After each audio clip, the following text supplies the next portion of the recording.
We have our modern-day classics. Welcome to WatchMojo, and today we're counting down our picks for the top 20 best TV shows of the century so far. For this list, we're looking at the greatest TV shows that have so far aired in the 21st century. The shows in question could have begun before the year 2000, as long as they aired a majority of their run in the 21st century. The newcomers are just looking for the same thing we are. A place to be free. We will only be including scripted shows, so reality TV, talk shows, and animation will not be included. With the clothes on their back, they came through a storm. And the ones that didn't die want a better life, and they want it here. Talk about impressive. Number 20, Stranger Things. You guys hear that?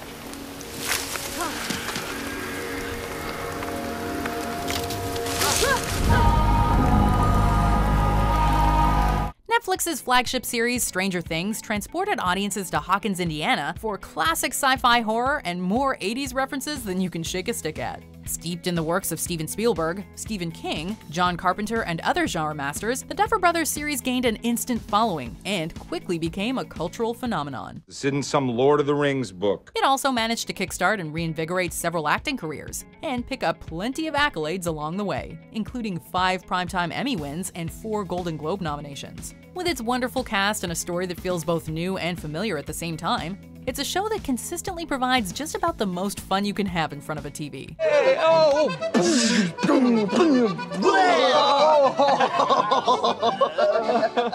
Number 19, 6 Feet Under. This show has to be one of the most relentlessly morose yet weirdly uplifting things ever put on television. It primarily deals with human mortality and the pain, ambiguity, and philosophical quandaries it represents. You know, people don't just spaz out and hork all over their shoes for no good reason, Nate. 2 words: tofu meatloaf. The plot follows the proprietors of a funeral home and their interactions with each other and the grieving people who walk through their doors. God damn it, David, I told you I wanted to be cremated. It explores many heavy and dense themes concerning mortality, and it certainly isn't afraid to mine the absolute depths of human pain and suffering. Yeah, society propagates this vision of people hooking up and staying together forever. In reality, how often does that actually happen? That said, it also finds time for contentment and tranquility, and its brilliant finale remains one of the most beautiful and soul-soothing episodes ever aired on TV. Number 18, The Good Place. The Good Place shares a lot in common with 6 Feet Under, only it's lighthearted and hilarious instead of relentlessly soul-crushing. During your time on Earth, every one of your actions had a positive or a negative value, depending on how much good or bad that action put into the universe. This is creator Michael Schur's 3rd show, following the acclaimed Parks and Recreation and Brooklyn Nine-Nine, and it is arguably the best of the bunch. So who's in the bad place? That would shock me. Well, Mozart, Picasso, Elvis, basically every artist ever. It contains their signature rapid-fire wit and cuddly warmth, but it also explores deeper themes about the human condition. This is a job for a human. One who's tough, but also empathetic, and has a big heart, and a world-class bullshit detector. It's taken philosophical inspiration from numerous sources, including Aristotle, Jonathan Dancy, and Immanuel Kant, as well as Sartre's existential play No Exit. It was one of the smartest, funniest, and surprisingly humane sitcoms of the decade. Number 17, Barry. Leroy Jenkins! Well, this isn't quite what we expected from Bill Hader, but alright. Barry is Hader's comedy drama, and it follows the titular Barry, a hitman who wants nothing more than to leave his criminal past behind and become a full-time actor. You know how you and I talk all the time about my purpose? You think acting could be your purpose? The show shares a lot in common with Breaking Bad, as it contains similar themes and tones, not to mention the whole idea of a man hiding his true identity from those who are closest to him. Of course, this is also much funnier than Breaking Bad ever was, given it's more a dark comedy than a drama. It's also packed with incredible actors, including Emmy-winning performances from Hader and Henry Winkler. It comes highly recommended. I just saw you go to a place tonight I have never seen before. I don't know if you can do it again, but it was amazing. Number 16, 30 Rock. Despite receiving consistent praise and even being named one of the best written shows of all time by the Writers Guild of America, 30 Rock significantly struggled in the ratings. I'm Jack Donaghy, new VP of Development for NBC, GE, Universal, Kmart. We own Kmart now. No. So why are you dressed like we do? It's a shame because it deserves to be seen by as many people as possible. The show is lightly adapted from Tina Fey's experiences working at Saturday Night Live, and it follows the cast, crew, and corporate overlords of a similar sketch comedy program. The writers can't take a car service at night anymore. I've crunched the numbers, and it's cheaper for us to just replace anyone who gets murdered. 30 Rock drew consistent praise for its production values, razor-sharp and rapid-fire writing, and the performances of its cast. I am real. Wouldn't imaginary me know that you have a mole on your list of pets to get? It made careers, it revitalized careers, and the writing amazed viewers with just how smart, fast, and hilarious it could be. Honestly, it's a comedy masterclass. Number 15, Battlestar Galactica. Battlestar Galactica, or Battleship Galaxy as Michael Scott calls it, is arguably the greatest science fiction show of all time. We created you. Us. It was a stupid, fractured decision and we have paid for it. While some recent programs like Altered Carbon and The Expanse have garnered their share of popularity, neither has yet reached the heights of Battlestar Galactica. Your race invented murder, invented killing for sport, greed, envy. It's man's one true art form. Like all great science fiction stories, this one uses its futuristic setting as an allegory to explore topical themes like the War on Terror and the Catholic Church. The plan is, everything blows up a week ago. All humans are dead, we Cylons all download, and the universe basks in justice. Of course, you can just ignore all that and enjoy the incredible story and scenery at face value. It's a treat for the mind, the eyes, and the heart. Number 14, Chappelles Show. This is arguably the most important sketch comedy show of all time, not only due to the quality of the show itself, but also for what it represents. Can you stop yelling at me, please? No, I can't stop yelling, because that's how I talk. You ain't never seen my movies. Chappelle's Show contained many hilarious, topical, and thematic sketches, and it introduced a host of timeless characters into the pop culture consciousness, primarily the crack-addicted Tyrone Biggums. I did 2 hits of that. And Bugs Bunny and Scooby-Doo and all my favorite cartoon heroes came to my room and ate cookies with me to sing songs for 16 hours. The skits were smarter, funnier, and certainly more cutting edge than your typical comedy sketches. But it also showcases the merits in artistic integrity and spiritual contentment. I always wanted to say this. For shizzle. Chappelle famously walked away from $50 million, as the stresses of fame, production, and artistic quality had started taking an effect on his mental health. My brother had these brand new couches, they were suede, right? And he gets on the couch and says, "Why don't I stretch out?" We greatly respect that decision. And besides, you know what they say, always leave them wanting more. Number 13, Deadwood. Deadwood tells the sort of true, sort of made-up story of, well, Deadwood, a small town in South Dakota. The series charts a path through the town's rough and tumble, not quite legal origins to its official status as a recognized town, complete with historical figures like Seth Bullock, Wild Bill Hickok, Calamity Jane, and Al Swearingen. You see me empty, sir. Do not pause and inquire. Simply assume and refill. David Milch uses the story of Deadwood as a microcosm to explore the greater merits of civilization. The very act of disparate individuals putting aside their differences and working together to form a greater and more prosperous whole.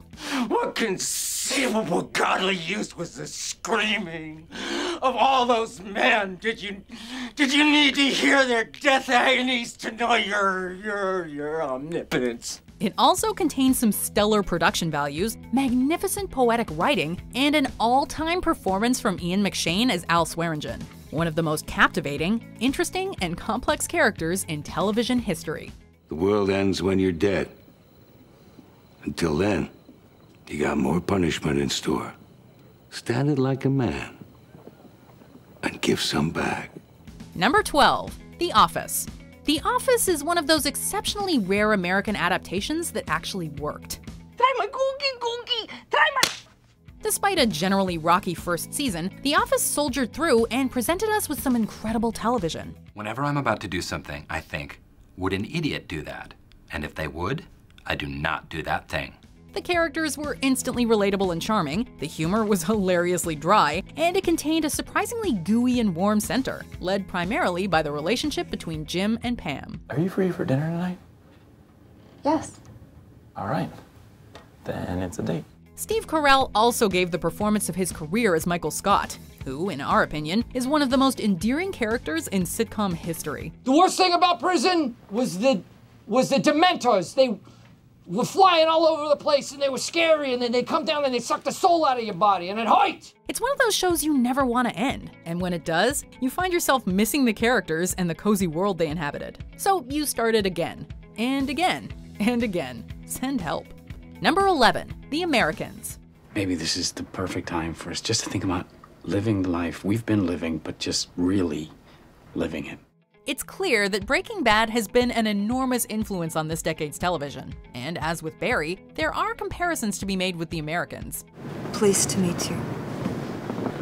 Likewise. I leave you two to get acquainted. There is so much to talk about. It follows two Soviet spies pretending to be a married American couple in suburban Washington. And wouldn't you know it, their neighbor works counterintelligence for the FBI. You're spies?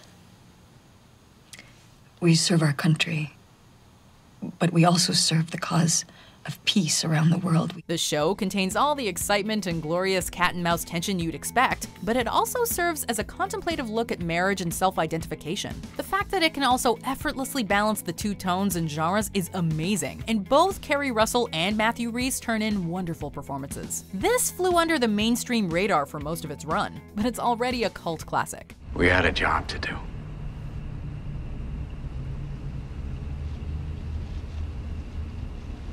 We had a job to do. Number 10, Curb Your Enthusiasm. Expectations were unbelievably high for Larry David's follow-up to Seinfeld, hence the possibly meta title. This show does share a few similarities with its spiritual predecessor, including a selfish protagonist and humor generated around misunderstandings and social faux pas. Proud Jews wear yarmulkes. Yeah, be proud here in the parking lot. You don't need to be proud in there. Let's just go in and sit down. Take it off, take it off. David plays a fictionalized version of himself, a selfish and very set-in-his-ways man who refuses to conform to societal expectations. You didn't thank him for his service, asshole. They thanked him. 3 people thanked him. Why do I have to thank him? He doesn't make for the most agreeable protagonist, but his tactless personality certainly makes for many hilarious and horribly awkward situations. Why did you cut her hair? She asked me. She asked me to give it a haircut. The talents of the cast must also be commended, as much of the show is improvised around a general story outline. It can certainly be a tough watch, but we've never seen awkward and cringe-inducing humor done so well. I was in a concentration camp. You never even suffered 1 minute in your life compared to what I went through. It is truly painful stuff. Number 9, Fleabag. I'm just gonna ask her. I'm just gonna come. Do you need to borrow money? No.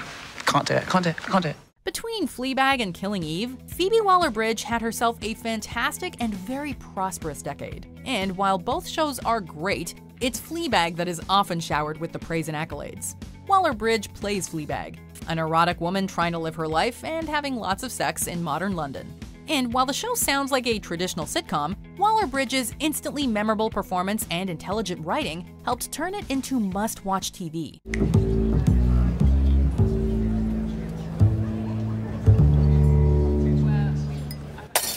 It never generated endless theories on Reddit, and it didn't wow us with an expensive production. It's just a funny, heartwarming, and well-told story. And we can all use a little bit more of that. Here we go. Sorry, I just... What's happened? Nothing's happened. What's happened? Something's happened. Come on. Spit it out. I just had a good time to say. Number 8, Atlanta. The premise behind Atlanta is welcoming. The consistently enjoyable Donald Glover plays a struggling young man who decides to manage his cousin's budding rap career. Only the show is so much more than that, and frankly, it's quite hard to accurately describe. $1.49? But the price on the can, though. The price is on the can, though. Glover himself has called it Twin Peaks with rappers, and that is certainly an accurate description. The show veers wildly between surrealist comedy, hard-hitting personal drama, introspective character study, nightmarish horror, and a thematic look into the social media-obsessed hip-hop culture.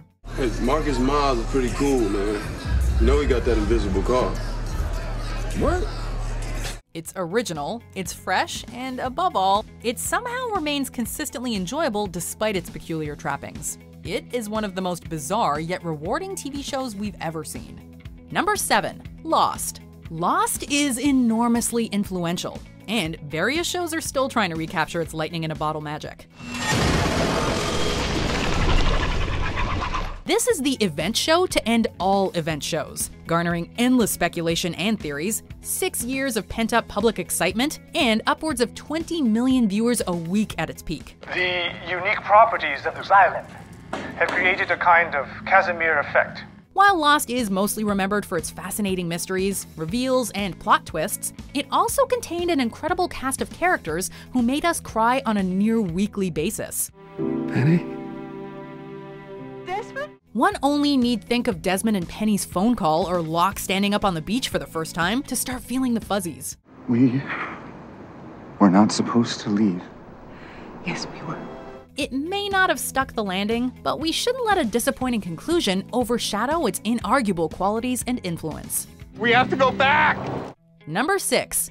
Game of Thrones. So long as I am your king, treason shall never go unpunished. Sir Ilyn, bring me his head. When it comes to event television, few shows compare to Game of Thrones. This show helped bridge the gap between TV and film, as it contained a stellar cast and the greatest production values ever seen on TV.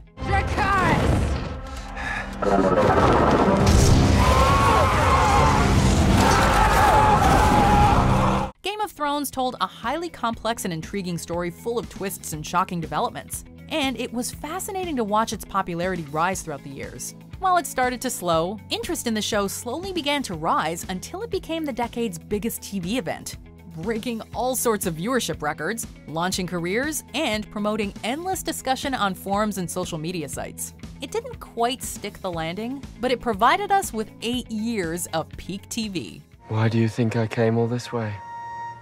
Number 5. Mad Men. On the surface, Mad Men follows the employees of an advertising agency. It sounds boring, and it certainly could have been in the wrong hands. Campbell, we're both men here, so I'm gonna be direct. Christ, are you already sleeping with her? Advertising is a very small world. Luckily, creator and head writer Matthew Weiner is a virtuoso, and he concocted the definitive statement on changing social mores and the counterculture movement of the 1960s. Do you want me to dismiss her based on the color of her skin? I said nothing of the kind. I'm merely suggesting a rearrangement of your rearrangement. Like Deadwood, Mad Men uses the ad agency as a microcosm to explore greater and farther-reaching themes, and it is an absolute masterclass in character development. It's also telling that Mad Men aired throughout the late 2000s and early 2010s, another period rife with changing social mores. There is no Danny's idea. Everything that comes in here belongs to the agency. You mean you? As long as you still work here. It uses the 60s to tell a story of modern times, and it does it in a highly entertaining and stylish fashion. Number 4. The Leftovers. Hypes were high for The Leftovers, Damon Lindelof's first television project since Lost. And while Lost fizzled out, many people were willing to forgive and see what he had in store. Luckily, they were not disappointed. The series is adapted from Tom Perrotta's novel of the same name, and concerns the leftovers on Earth who are, well, left over after 2% of the population mysteriously disappears. He ended up writing a book? Oh, right. Right, yeah, didn't read it. I assume he didn't mention me. The subject matter makes for difficult viewing, as it painfully delves into the complexities of the human psyche. But those who stick around will be infinitely rewarded with some of the best acting and writing in television history. It's a masterpiece in every sense of the word, but it's certainly not for everyone. Did you ask for my help, Kevin? Yes. This is me helping. Number 3. The Wire. Typically regarded as one of the best shows ever made, if not the best, The Wire is arguably the most ambitious show ever created. This the kingpin, alright? And he the man. You get the other dude's king, you got the game. But he trying to get your king too, so you got protected. The Wire consistently sought lofty heights, and it mostly saw creator David Simon using the television medium to realistically depict the realities of inner-city life and politics. So look, I'm looking for a stick-up boy named Omar. Dark-skinned, thin guy with a scar right down his face. You boys would definitely know him if you saw him because he's got a shotgun about yay long. The Wire has consistently garnered acclaim for its realism, and that is largely due to Simon's background as a police reporter at the Baltimore Sun. Yo, son, come on. Yo, Omar coming, man. He knew what was happening on the streets and in the police stations, schools, and government offices, and he used The Wire to accurately and dramatically relay that story. The cheese stands alone. It's the great American novel in TV form. Number 2, Breaking Bad. Now, if you want to talk entertaining, let's talk Breaking Bad. This is easily one of the most well-written and tightly plotted shows in history. You got me. You'd think the story was planned from the very beginning, as each action has a thrilling consequence, and the story remains fluid and natural throughout its entire run. 80 million. And all you've got to do is let him go. It all culminates in the unbelievably thrilling and emotional Ozymandias, which some critics call the greatest episode of television ever made. Look, you two guys are just guys, okay? Mr. White, he's the devil. It also contains a slew of iconic characters, including Mr. Walter White, Jesse Pinkman, and Saul, Mike, and Gus, who were so popular and richly characterized that they received their own, surprisingly excellent spin-off. I can't allow you to kill Hector. However, I am not completely unsympathetic to your sense of justice. We've been chasing the high of Breaking Bad since 2013, and nothing has come close. I am personally very happy to see comedies represented with The Good Place and 30 Rock, because those are some of my favorite shows of all time, not only in the 21st century. Our number 1 is also one of my favorite shows ever, and it's one that changed the face of television forever. So let's check out some honorable mentions, and then we'll see our greatest TV show of the 21st century so far. Come on, where's your decent... What the hell just fell off your face? One of this guy's eyebrows just fell in the bowl of candy beans. I always carry a spare. Well, I hope you also carry a spare bowl of candy beans. Can you get a seat in a theater where white people sit? Or can you even ride in the South in the same streetcar with white people? And how about the law? Is lynching and the most horrible cruelties connected therewith a lawful proceeding in a democratic country? Come on. Oh, God, now I'm hot. Now it's really hot in here. Okay, well, that's your fever. Leslie, I typed your symptoms into the thing up here, and it says you could have network connectivity problems. Does anybody want any more catfish? Yo, dude, definitely give me another one of those. They're delicious, and you can taste that sort of endangered tang. Starting on my left with 1, your number comes up, you go. Just so you know, Jeff, you are now creating 6 different timelines. Of course I am, Abed.